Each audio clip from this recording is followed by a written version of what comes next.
The night after the Bradley Prizes, I followed Guangcheng to another event held at Catholic University. This one was for Guangcheng himself, to commemorate the 10th anniversary of his arrival in the US.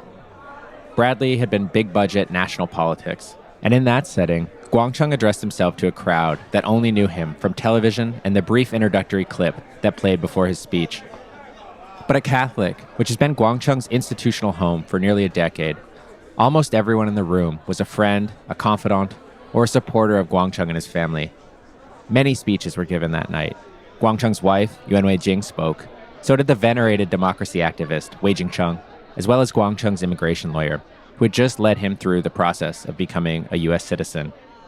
And then there were people like Reggie Littlejohn. And so this was, 12 years ago or something? Reggie is the president and founder of an organization called Women's Rights Without Frontiers. She has dedicated her career to ending forced abortions in China. I was doing what Chen Guangcheng was doing on American soil or outside of China, exposing the atrocities of the forced abortions, the forced sterilizations, and all that. Guangcheng was standing next to Reggie while she spoke. You'll hear him sniffle a bit in the tape. And when I found out that he had been jailed and tortured, it's like, I don't know what happened. It just broke my heart. And I spent about 3 years doing almost nothing but advocating for his case all over the world. If you want to understand how Guangcheng ended up with the American life he's got, a lot of that starts with the affinity that people like Reggie feel for him. Usually cases like this, the person ends up dying. It's not ending up like this, where I'm standing next to him and congratulating him on having been here for 10 years, and then him having spoken at the Republican National Convention, and then getting the Bradley Prize last night. This is almost surreal. It's almost too good to be true. And we all love you, Chen Guangcheng.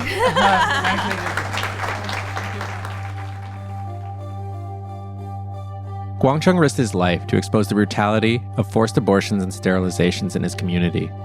That made him an icon for the pro-life movement in the US and an enemy of the state in China. But he never set out to become either of these things. In this episode, we're going to tell you how it all began. In order to do that, we needed to talk to Guangcheng himself. I'm Colin Jones. And I'm Yangyang Cheng, and this is episode 2 of Dissident at the Doorstep.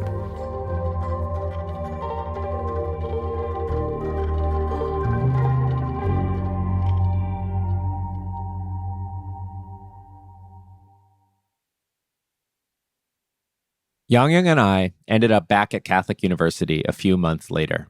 It was early summer, the semester had just wrapped up, and the campus was almost empty. Allie was back in New York, 8.5 months pregnant. The university had booked a room for us, and on our way there, the only people we saw were a couple members of the custodial staff and a group of young priests and a nun waiting outside a chapel annex. This was my first time meeting Guangcheng. I could not quite picture what he would be like in person. In every video of him at scene, he appeared larger than life. Hi, Guangcheng. So when he walked into the room, my first impulse was to look up. Instead, I found myself towering over him. This is not unusual. I'm 6 feet tall. I tower over most people, including Colin. Still, the first sight of Guangcheng was not quite what I had expected. Instead of a fierce firebrand or arrogant celebrity, the man before me was gentle and polite. There was something familiar about him, like a neighborhood uncle or the father of a schoolmate. 你好，我是陈洋洋。陈洋洋，你好。老师您好。不客气，不客气，不用客气。And hi Guangcheng, I'm Maria. Maria. We met briefly at the Bradley event. Nice to see you. Nice to see you again. Yeah, thank you. So I'm going to put you sitting beside me. Is that okay? Oh yeah, of course. Okay, so we'll come. Do you want to take my elbow? Guangcheng speaks English fairly well, as he does here with our producer Maria. But Chinese is the language he's the most comfortable in, where he is the most expressive. So we decided to do most of our interviews with him in Chinese. 怎么说呢？其实一言难尽啊。To convey his words in English, we worked with a voiceover actor of similar age to Guangcheng and also a native Mandarin speaker. How should I put it? Honestly, it's a long story. One of the things that makes me very different from the other kids I grew up with is that I have a very good memory. Whatever I experienced at the time, I still remember perfectly. When I spoke with other people about what made Guangcheng an activist, One of the things I heard again and again was that his willpower is almost superhuman. I'd sort of assumed that Guangcheng was just born this way. But as he was telling us about his early life, it occurred to me that there has almost never been a moment in which he hasn't had to struggle to be taken seriously. When Guangcheng was born in 1971, he had the ability to see. But while he was still an infant, he came down with a terrible fever. His family, who are poor, didn't have the money to get him seen at a hospital. The fever eventually passed on its own, but it took his sight with it. We all have great hopes for our children. This is the case for almost everyone. But in my case, well, let me put it mildly. It was a kind of a disappointment, as if there was no hope for me. Guangcheng said that as far back as he can remember, his blindness was the first thing people noticed about him. That meant some people, even people in his own family, treated him as if he didn't matter. I have an aunt. She did not go to school much herself. And many times, right in front of my family, very directly, she would say, "Oh, you're the useless one here." It's such a blatant, harsh attack. When people think you are useless and do not have a future, they can say really hurtful things without, any reservation. But for me, since I was a child, I always thought, how would you know how I might turn out? So much of his early life was spent proving people like his aunt wrong.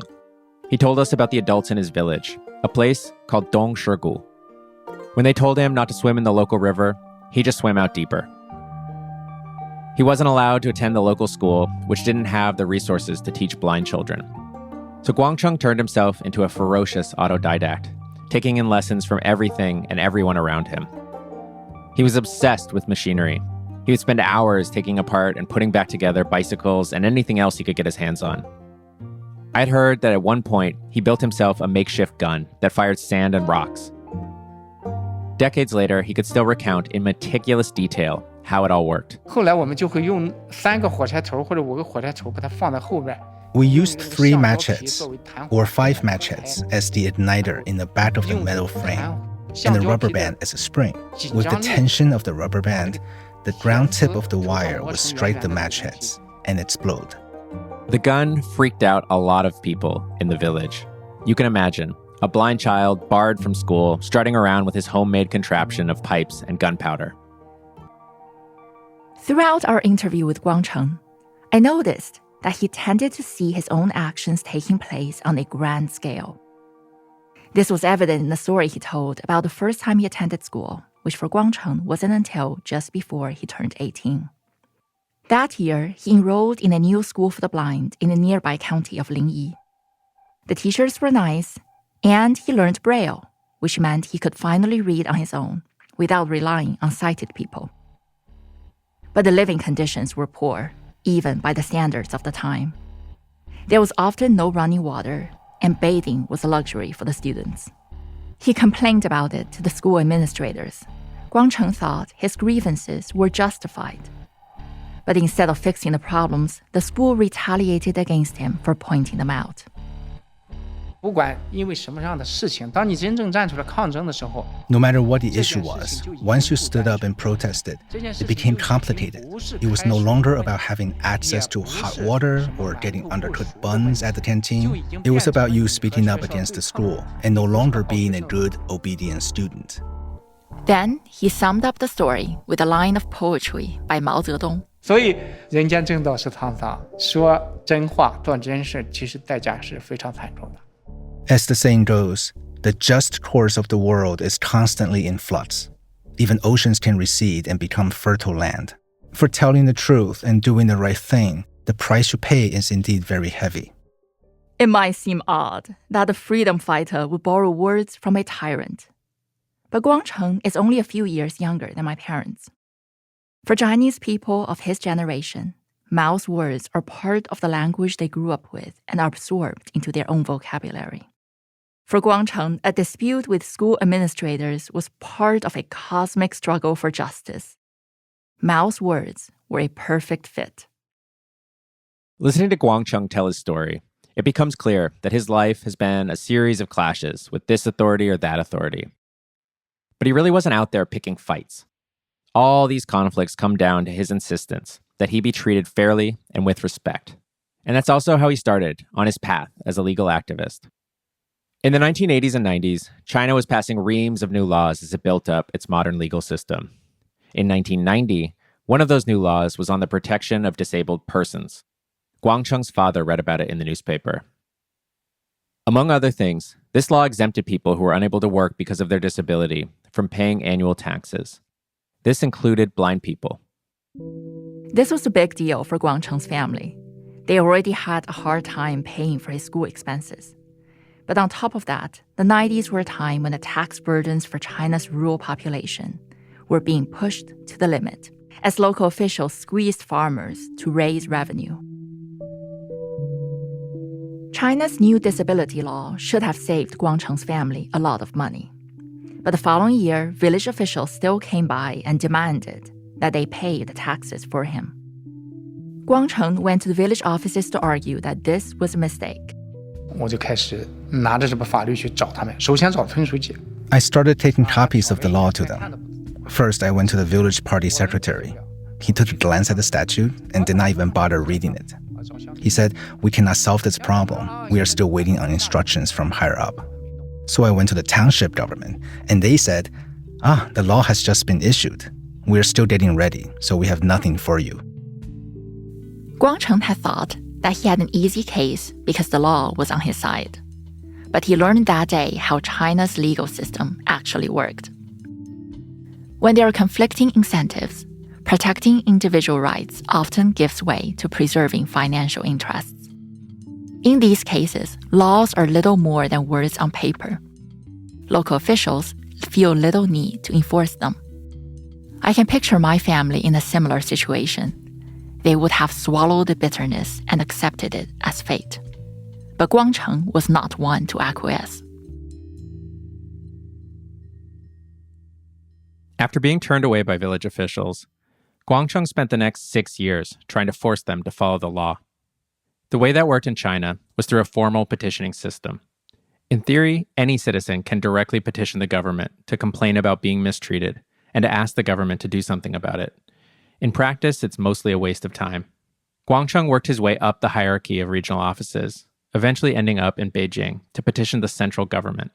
He waited for hours. Finally, he was given a piece of paper addressed to his village officials that simply read, "We hope you take care of this issue." The paper didn't even have an official seal on it. It was completely meaningless. 我就已经对中共彻底绝望了。 By then, I had lost all hope in the CCP. Think about it. The people went through all this trouble, petitioned all the way from the local township to Beijing. And then you just printed out a random piece of paper and it did not even have the official seal on it. And you told them to take it back to the provincial government to solve the problem. And the provincial government said to go back to the township. And the township said to go back to the village. Isn't this just playing tricks on people? So there is no point in having any hope for this evil regime.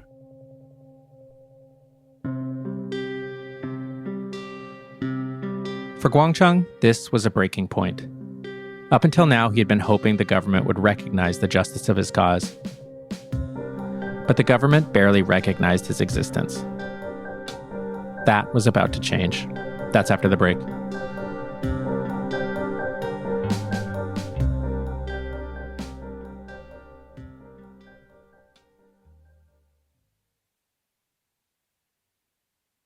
There is a saying in Chinese, 偷听敌台, listening to the enemy's radio station in secret.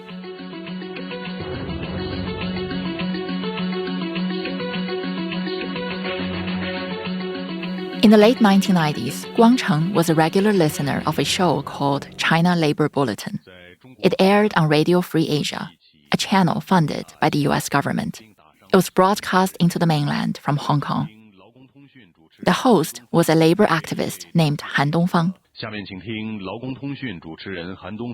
One night, Guangcheng dialed in. They became fast friends. During one of their many calls, Guangcheng told Dongfang about a problem weighing on his mind. The river in Dongshigu, where he swam and fished as a child, had become dangerously polluted.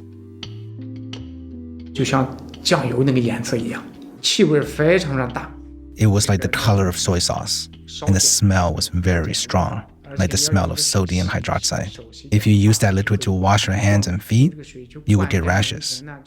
And if you use it to irrigate the fields, the crops would die. The situation was very bad. Later, this also led to some really weird illnesses in the village. The villagers who were able to pay to get it checked out, those who could not afford to see a doctor, would just end up in the ground. Dongfang had a suggestion: reach out to the international community for help. He even gave Guangcheng a place to start, connecting him to a young British diplomat named Caroline Wilson. Caroline is now the UK's ambassador to China, and her office declined our request for an interview. Caroline helped Guangcheng secure a grant from the British government to dig a deeper well. It might seem strange that the British government would partner with someone like Guangcheng on such a specific and local project. But in the early 2000s, Western governments poured development money into China with the hope that it would become more like them. Guangcheng's well was kind of typical of that moment. This was the beginning of Guangcheng's relationship with a group of diplomats, activists, and NGOs that in China is simply called the West. Caroline planned to visit Dongshigu for the opening of the new well, and she invited a journalist to accompany her. At the time, Zhang Lijiao was freelancing for media outlets like The Guardian and Newsweek. Her first time meeting Guangcheng was a distinct experience. When I met him, I remember very clearly he held my hand and he kind of touched it, felt it, and not in an unpleasant way, but I was just quite amused. It seemed to be that was his way to get a sense who he was meeting. Guangcheng and his brother picked up Li Jia and Caroline at the train station. That evening, they were all guests at a banquet held by village officials to celebrate the opening of the well. And there were quite a few officials, and everybody smoked, apart from Guangcheng and his brother, everybody smoked like chimney. And it was a large table, and the food just kept coming. Jellyfish and pickled cucumber, and then the local specialty was fried silkworms and also deep-fried scorpions and things like that. A dinner like this serves multiple functions. The officials convey their gratitude and prove their hospitality to guests from afar. But an ostensibly friendly banquet is also a chance for the hosts to show off their prosperity and, more importantly, to signal who is the boss. By getting external help, Guangcheng had done the local officials a favor. But the favor carried a hint of accusation. It implied that the officials were incapable of fixing the water pollution themselves. The burn sharpens when the benefactor is a Western government, represented by a white woman. Towards the end of their meal, the officials took the opportunity to reassert their authority. They brought up the question of where Li Jia and Caroline should spend the night. The officials insisted that the guests stay at a state-run hotel, a well-known tactic for the authorities to keep an eye on potential troublemakers. But Li Jia insisted that as a private Chinese citizen, she should be allowed to stay wherever she wished. In this case, with her friend Guangcheng. The two sides would not budge. He was very nervous, maybe angry, or he probably tried to keep calm. His lips trembled. I remember this detail very clearly. Letting Li Jia decide where to sleep might seem like a small issue in the grand scheme of things. Even though the pushback from local officials might have made Guangcheng nervous, he did not relent. In the end, the officials did, and Li Jia stayed at Guangcheng's house. The next day, Li Jia and Caroline attended a ceremony in the village. People talked about how much they had suffered from the pollution and how excited they were to have clean water again. At the center of all this was Guangcheng. So the villagers were very impressed. They like Guangcheng. Guangcheng was one of their boys from the village, and they said how wonderful he was, how clever he was, and people were just so impressed how knowledgeable he was, how he knew about the law. The trip to Dongshigu left a lasting impression on Li Jia. She wrote an article about it in the British newspaper The Independent, followed by a cover story in Newsweek about Guangcheng's continued legal activism. It was this article that raised Guangcheng's profile beyond Chinese borders and brought him to the attention of some powerful groups. The Newsweek article portrayed a handful of activists from the countryside. Despite having little formal education, they had learned enough about the law to help their neighbors with disputes and file suits in the Chinese court system. To describe them, Li Jia used the phrase, barefoot lawyers. This is a reference to the barefoot doctors of the Mao era, when hundreds of thousands of rural residents received basic medical training and were charged with providing healthcare in their villages. The party states celebrate them as an example of the ingenuity and self-sufficiency of the Chinese peasantry. Now, the term barefoot lawyer invoked this collective past, but it also suggested something new. As China formalized its legal system, ordinary citizens were gaining a new consciousness of the law and their rights. The piece in Newsweek featured a number of people, but Guangcheng was the only one on the cover. He was the barefoot lawyer.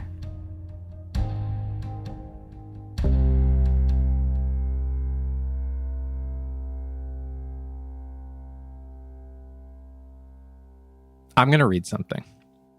Mr. Chen Guangcheng and his wife, Yangyang, truly represent the younger generation of the Chinese citizens who have a different working style from the older generations. They have the critical thinking ability and are vocal and assertive. They also have a strong sense of entitlement of their rights. These are the opening lines of a State Department memo about Guangcheng's first visit to the US in 2003.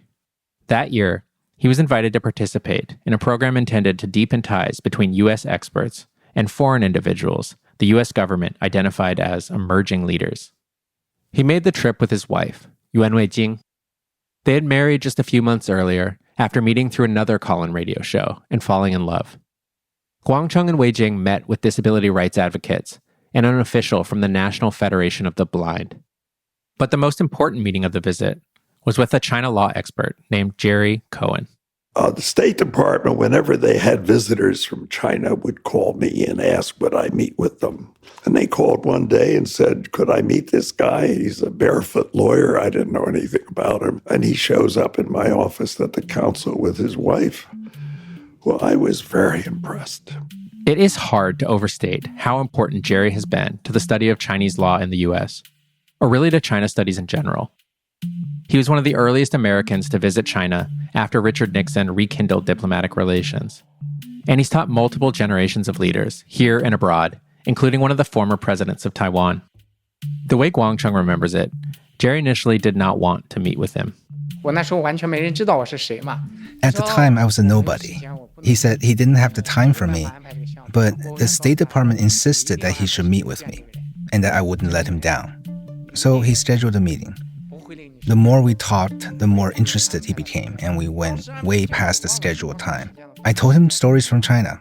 For someone like him, who's familiar with Chinese and American law and Chinese society, what I told him were things he had never heard of. Because whenever he visited China, he'd be surrounded by university folks.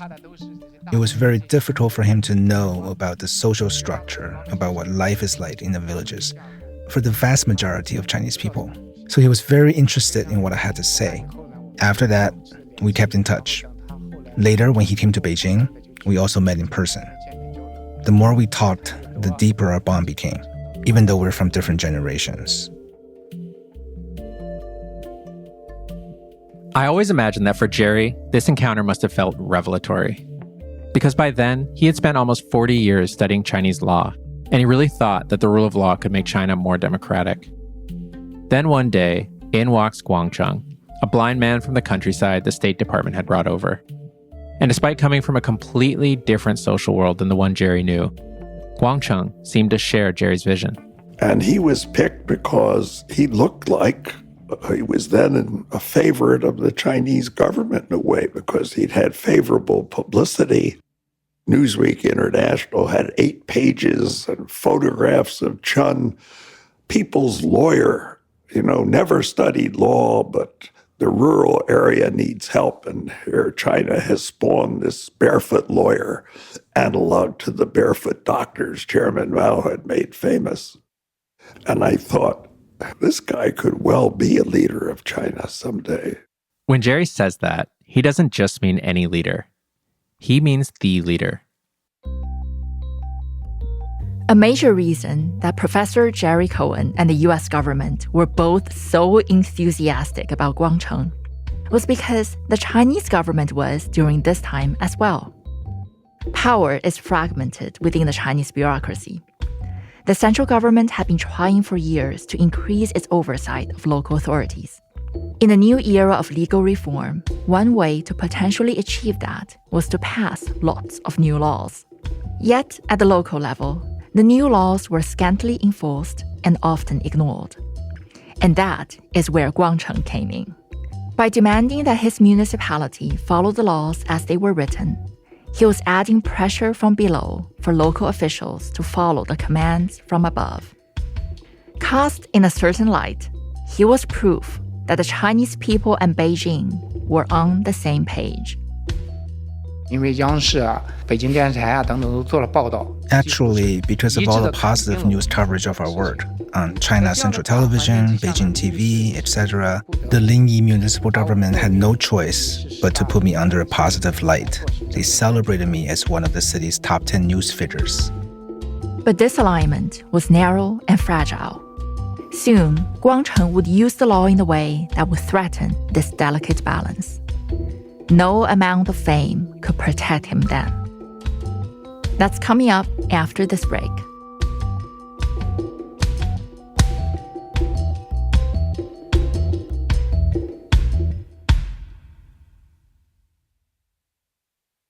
I met Guangcheng through Jerry Cohn. This is Phil Pan. Phil is now the international editor for the New York Times. In the 2000s, he was a China correspondent for the Washington Post, based in Beijing. Jerry had been a source, an expert that I spoke to quite often. And at some point, he called me and wanted to introduce me to this fellow. And he told me that, I've got this guy, I met this guy. He's a barefoot lawyer, I think is the way Jerry referred to him. And he's got this fascinating case that he's working on in Shandong. Jerry was visiting Beijing. Phil agreed to meet him and Guangcheng at the tea house near the center of the city. It was in the afternoon. It wasn't a fancy place. I think we picked it because we could get a private room. It was well lit, but it was me and Jerry, and Guangcheng was sitting there. He had on his dark sunglasses. I think he was wearing an ill-fitting blazer. You could tell, that he was from the countryside. But he's a handsome guy. Someone you would notice in a room, I'd say. Jerry arranged this meeting because Phil had been reporting on China's one-child policy, one of the most extreme and consequential policies in the history of the People's Republic of China.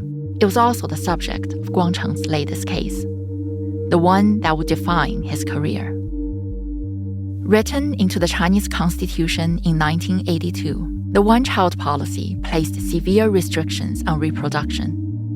Other than ethnic minorities and some rural households, most Chinese families were prohibited from having more than one child. I was born in 1989.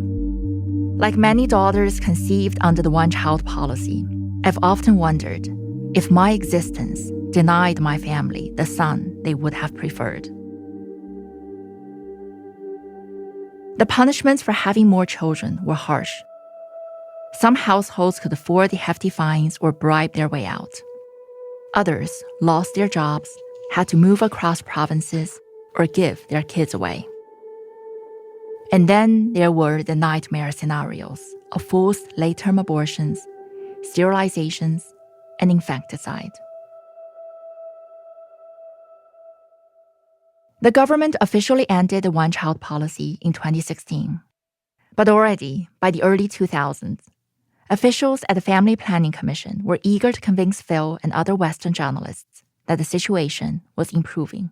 They had a story they wanted to tell, basically. China had come under a lot of international pressure for the abuses of the one-child policy. Forced abortion, forced sterilization was now illegal. And they wanted the world to know that China had moved beyond that. That was partially true. In his reporting, Phil found that enforcement of the one-child policy had practically ended in some parts of the country. In other regions, however, it was clear that the old brutal methods were still in use. That's what Guangcheng said was happening in Shandong. He told Phil that authorities in his local county, Linyi, were raiding homes of families who had violated the policy. They were forcing pregnant women to have abortions, or forcing one of the parents to be sterilized, usually the mother. If the parent refused, they were sometimes being dragged into cars and taken to the facilities to have these operations. And then women who were pregnant or parents who were demanding to be sterilized who fled to try to avoid these operations, the authorities were beginning to arrest and detain their relatives and just hold them hostage, essentially, until they came back and submitted to the procedures.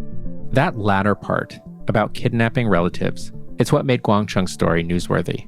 It was just so clearly illegal. Potentially, you can make a case that you're enforcing national policy by encouraging sterilization, by encouraging abortions if you're in violation of the planned birth guidelines. But there's really nothing in the law that allows you to just take relatives hostage and hold you, in detention facilities until people submitted to these procedures. Guangcheng told Phil that he had started assembling evidence to file a class action suit against Linyi County. And so Phil agreed to head down to Shandong and see for himself what had been happening. He made plans to meet Guangcheng there. We probably arrived early one morning. There was already a crowd of people waiting for him and for us. And we were ushered into this rural home and, someone pulled up stools for us to sit on. Guangcheng took out a digital recorder and just started interviewing these residents. So this wasn't set up for us. He was actually doing his research, for his legal case, and I was just following along. And one after another, these women, mostly women, came up to him and told him about what had happened. They had been dragged by the authorities and they were forced to be sterilized. One woman, I remember, the surgery had not gone well and she was basically crippled. She couldn't get around easily. A woman told about an abortion. Men told about being held, hostage. It was just sort of one after another, an awful story. And Guangcheng listened to it all and recorded it all on a digital recorder. And then after we were done there, we got in the car and we went to another village and the same thing happened. And I don't remember how many villages we went to that day, but there were a lot. And the story was consistent. It was clearly a regional crackdown ordered from high that they had to do something about their birth rate. Phil made his own recordings, and he managed to find them for us on an old hard drive all these years later.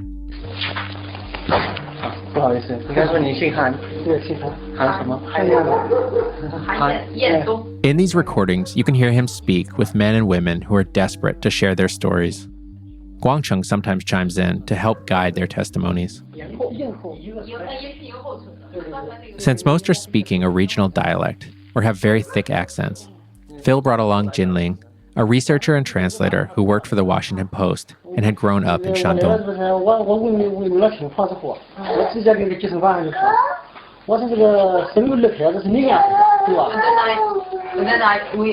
I had a conversation with the family planning office guys. I said, it is you who give us the permission to have the second baby. This is pretty typical of many of the stories Phil recorded. It starts with a villager explaining previous conversations with family planning officials. And then, things turn violent. Almost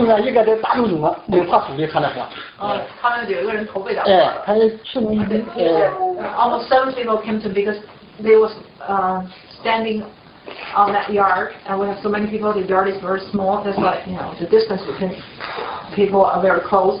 And they came to me, they tried to grab me, someone sees my hand, someone sees my neck, and then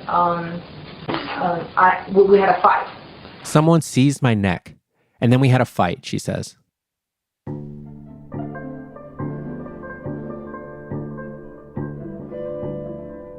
Through his reporting, Phil later learned that the Linyi party chief, a man named Li Chun, had set a cap on local population growth of 6% or less.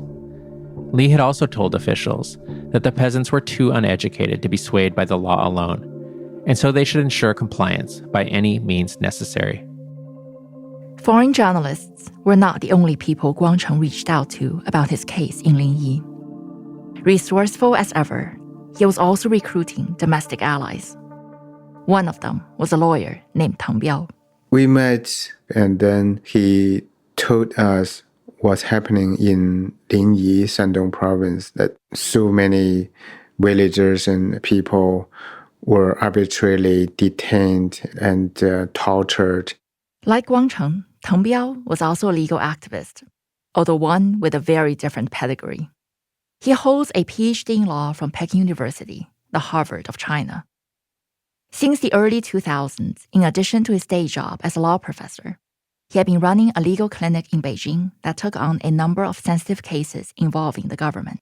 We did things about free speech, religious freedom, forced eviction, torture. As a middle school student in China, I read about Teng Biao's work in the papers. Working on this podcast brought back these memories from 20 years ago, when my teenage self was first intrigued by the law's potential to advance justice.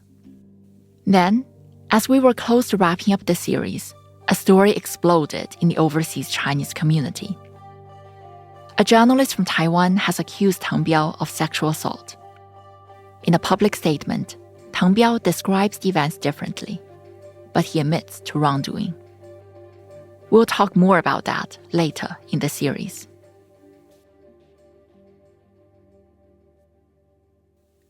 Because of his work at the legal clinic in Beijing, Teng Biao was no novice to descriptions of state abuse. But what Guangcheng told him about Linyi still stood out. So I was kind of shocked by what I heard, the details of the torture and the brutality committed by local officials and the family planning officers. And then I wrote down all the details. As he did with Phil Pan, Guangcheng invited Teng Biao and another activist from his legal clinic to Linyi to hear for themselves what had been taking place.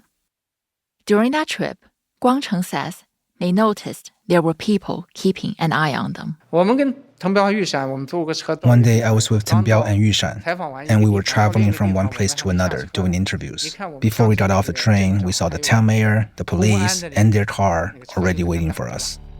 On the way out of the train station, Teng Biao saw a car following them. Maybe the secret police or some people from the Public Security Bureau. Teng Biao and Guangcheng's driver skipped off the road and into a field. I remember it was a cornfield, something like that, and the small trail. And Chen Guangcheng was so familiar with the geography that he told the taxi driver how to, I don't know how to escape them? Yeah, how to escape. Yeah. Escape the followers. And by driving through a cornfield? Yeah, the small trail in the cornfield. And were you scared? Not very scared. What I was scared was not like being caught by those people, but the possibility of our interviews and investigation being interrupted. This time, Guangcheng and Teng Biao got away. Teng Biao's plan was to write up a report about all the evidence Guangcheng had collected in Linyi. As he made arrangements to return to Beijing, he wanted to make sure Guangcheng understood the risks of going public. Before I left Linyi, I asked Chen Guangcheng, I wanted to write something, but it might put you at risk, so you can think about it. If my report would put you in danger, I may change my idea. And Chen Guangcheng replied immediately, if you don't write something, why do I invite you? On paper, the Chinese Constitution guarantees the freedom of expression and political rights of citizens. Guangcheng, then, wasn't breaking any laws by putting together a case against the Linyi authorities. But that he might have a case, and a class action no less, implied that brutal coercion was inherent to the one-child policy. Seen in this light, it was a direct affront to the Chinese state. Knowing this, Phil also wanted to talk with Guangcheng about the risks of pressing ahead. He wanted to go ahead. He was an optimist. He thought he hadn't done anything illegal. He was basically trying to help his neighbors. But he also understood that because it was the one-child policy and because it was foreign media, he could be targeted. But he thought the risks weren't minimal, but that the risks were worth taking to try to draw attention to the case. Both Teng Biao and Phil Pan published their reports. Shortly after, authorities in Lingyi put Guangcheng under house arrest. It did not last long. Guangcheng managed to slip out and got himself on the train to Beijing. He was greeted at the station by one of Teng Biao's colleagues. On their way out of the station, they were chased by a group of men. Guangcheng thinks they were sent all the way from his home county. After a quick runaround, he and the other lawyer shook off the unfriendly tail and escaped into Beijing's subway system.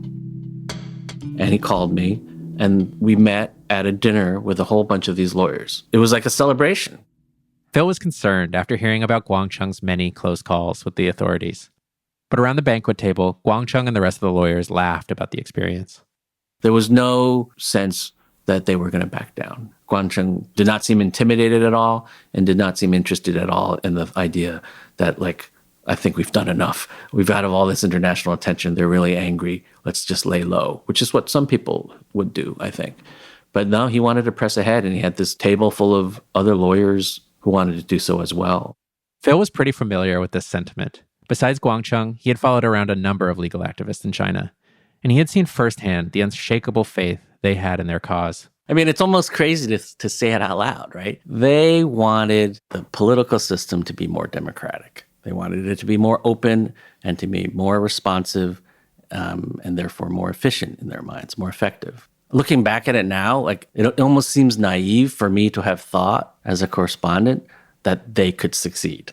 It would be even nuttier for them to think that they could succeed, I think, because they lived there. They knew how difficult that would be. But I think that's what they wanted, yeah. They believed they could. They also, but that's like part of that whole time. Everybody there was optimistic, even the guys who were losing, even the guys who were being thrown in jail. They all felt time was on their side.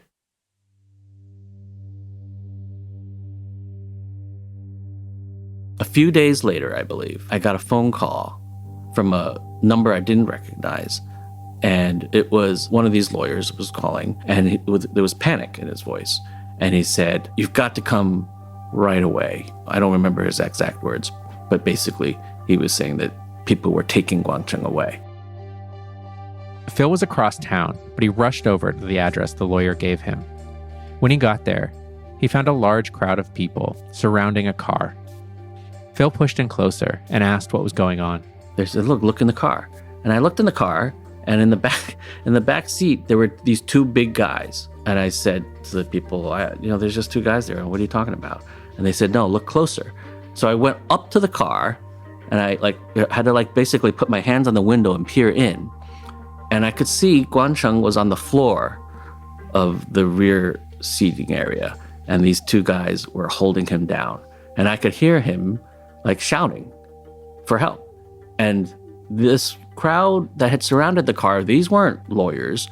These were just passersby who had seen these thugs rough up a blind guy and throw him into a car. Basically, they thought, and they were right, that a crime was being committed. And they surrounded the car and they called the police. Guangcheng remembers being in that back seat. He even said he knew the two guys holding him down. According to him, they were township deputy secretaries from his area. Of course, I fought back, and we wrestled inside the car. They punched me viciously. They threw their fists at my head, at my face, and they grabbed me by the hair and shoved me to the floor by the back seat of the car. Phil waited by the car until the police showed up. A couple of basically Beijing police patrol guys. And they're like, oh, what's going on here? Then a guy walked up to them. You could tell he was a security guy. And there was an exchange of words. And the Beijing cops sort of nodded. and told the crowd that they had to let the car go and basically cleared a way for the car to drive away. How did it feel in the moment as that car was driving away? That moment sort of hung over me, the sort of image of that car driving away and being entirely helpless to do anything about it. And it was a sinking feeling because I maybe thought, oh, maybe they're taking him away and he'll be fine. But I had a feeling that it wasn't going to go that way. And that was how 7 years of detention began for Guangcheng. I had no idea that would be the case then.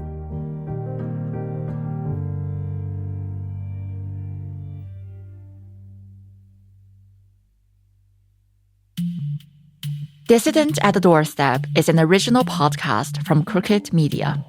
Our hosts are Alison Klayman, Colin Jones, and me, Yangyang Cheng.